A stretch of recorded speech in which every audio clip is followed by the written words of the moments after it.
Jorge, I'm almost done my Caesar. Can you make me another one? What's this? You didn't even make this? You just popped open a can. You're so... Oh, hey! Hi, it's me. Ooh, Wilma Fingerdoo, and I'm popped and untucked. I hope you are too. So, let's get to it. I'm having a lovely Clamato Caesar, extra spicy. You can get this anywhere. They're fabulous. I like to make my own, but sometimes it's easier to hand someone a can. Just saying. Okay, so let's start this untucked off. Well, Jan, Jade Essence Hall, Heidi, and Widow Von Du were safe this week. So they hit that untucked lounge like they really needed a cocktail. And, well, lo and behold, there was Ms. Vanjie yet again. They must have paid for extra time from her because she was bartending. She, was helping with the product placement. Bubbly sparkling water had supplied the girls with some mix for their lovely vodka drinks. And they chatted with Vanjie for a bit and then got to it. Widow was thrilled that she was safe because I think in her heart she was a little worried about her Snatch Game performance. While Jan, on the other hand, was starting to become frustrated, as I suspected she would be for being safe yet again. Now, the hard thing with Jan is that she's doing all right in these challenges, but she's not doing anything impressive. And I'm not saying that she's not an impressive performer. She's just not doing anything that's making her stand out, especially compared to some of these other girls. On top of that, her runways are great, but I feel in a lot of cases that they're a little contrived, like a little too overthought, and maybe that's one of the reasons why she's just falling flat with the judges. Or maybe they want her to feel like this so that she tries harder. I don't know. Either way, I was starting to feel for Jan this week. I'm just saying. Here's to you, Jan. Don't lose the fight, baby. I'm just saying. So after Ms. Vanjie left, the rest of the queens entered the Untucked Lounge. It was clear to everybody that the judges were very impressed with Gigi Goode, our Ms. Cox, and Sherry Pie. It was also very clear that no one had liked Aiden, which of course got Britta's motor started up again.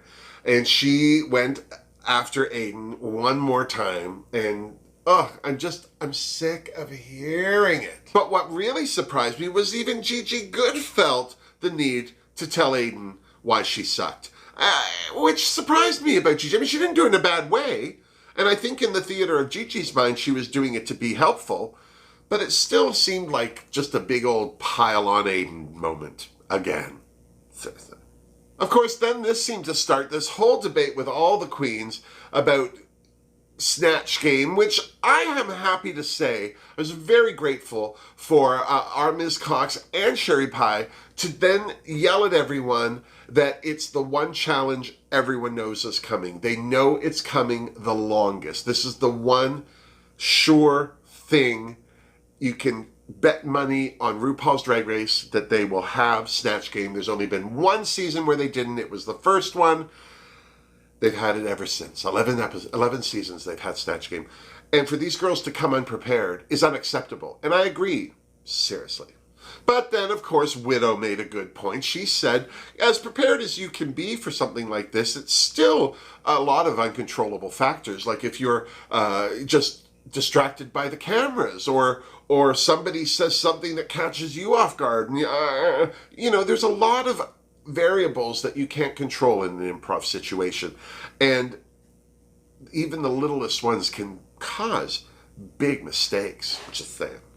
Even Heidi agreed that sometimes things are beyond your control. But then Gigi, again, a second time, surprised me by kind of confronting Heidi over her makeup by saying, well, the only person in this competition who's done anything to appease any of the judges on any level is Crystal, and that had to do with her makeup. And then she turns to Heidi and says, the judges have commented on your makeup many times. I'm so glad that Heidi wasn't so shocked by what she said that she wasn't able to defend herself. And she did defend herself by saying, well, the only person that said anything about her face was Nicki Minaj. Nobody has said anything about her face since. And I have to say, is Heidi's the best makeup there? No. But she had a good face on today. And maybe with time being around other queens who have different styles, she'll pick up a few tips. Just saying. Bad makeup is fixable. A bad attitude is forever. I just hope Gigi's not developing one, I'm just saying. And then Heidi told everyone off by saying that she wasn't there to prove anything to any of them, and then stormed off to a quieter little place in the workroom. Now, I have to say, it's a shame that happened, but I'm kind of glad it did, because first of all, we got that insight into Heidi and her feelings of not being beautiful. And I think that's very common. I'm not dismissing Heidi as dramatizing something that's not that important. It's absolutely important. But I think more people feel unattractive than feel attractive. And I think sometimes you'd be surprised at who walks around thinking they're ugly.